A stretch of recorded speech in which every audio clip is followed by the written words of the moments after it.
నిర్మల్ జిల్లా ఖానాపూర్ మండలంలోని నిరుపేదలకు బదులు ఉన్నత వర్గాలకు డబుల్ బెడ్రూమ్లు మంజూరు చేశారని కొందరు జిల్లా కలెక్టర్కు ఫిర్యాదు చేశారు.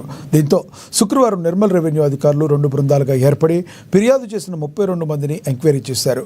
వారికి సంబంధించిన వివరాలను తెలుసుకున్నామని అధికారులు తెలిపారు. నివేదికను ఉన్నతాధికారులకు అందజేస్తామన్నారు. డబుల్ బెడ్రూమ్లు కేటాయింపులో అవకతవకలు జరిగాయని CPIML main line moths line జిల్లా కార్యదర్శి నంది రామయ్య తెలిపారు.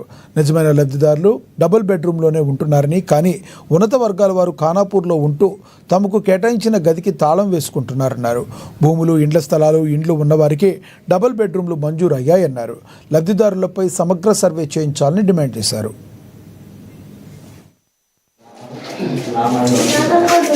ఖానాపూర్ మండలం లోపల డబుల్ బెడ్రూమ్ అయితే 2 BHK డబుల్ బెడ్రూమ్ సంబంధించి కేటాయించిన ఇళ్లల్లో లబ్ధిదారులు సరైన లబ్ధిదారులే ఉంటున్నారా, మరి లేకుంటే ఇతరులు ఉంటున్నారా అన్న ఉద్దేశంతో ఆ కాంప్లైంట్ దృష్ట్యా రీవెరిఫికేషన్ కోసం రావడం జరిగింది. మొత్తం 23 గృహాలకు సంబంధించి మాకు వచ్చిన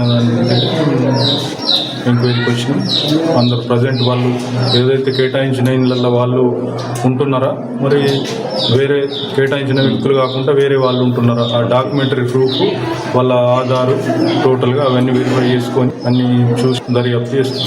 आज जो सर्वे करे डबल बेडरूम के अंदर कुछ ऑफिसर वार्ड के आए 30-35 ऐसा सर्वे वगैरह कर रहे हैं, तो हमारा रिक्वेस्ट है कलेक्टर साहिबा से और हमारे MRO मैडम से, MLA साहब से भी गुजारिश है।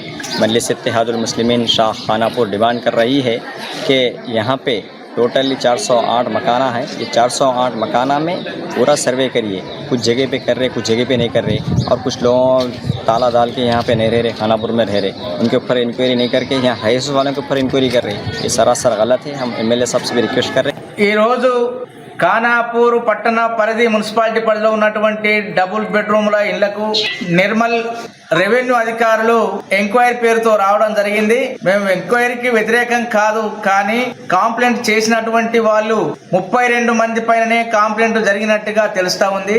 అందులో నిజమైనటువంటి వాళ్ళు కాంప్లైంట్ చేసేటువంటి పరిస్థితిలో ఉన్నారా లేరా అనేటువంటిది పరిశీలన చేయాల్సినటువంటి అవసరం ఉన్నది.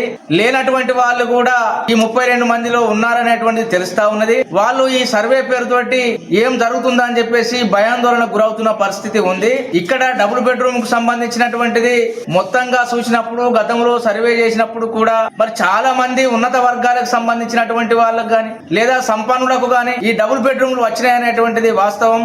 మరి అలాంటి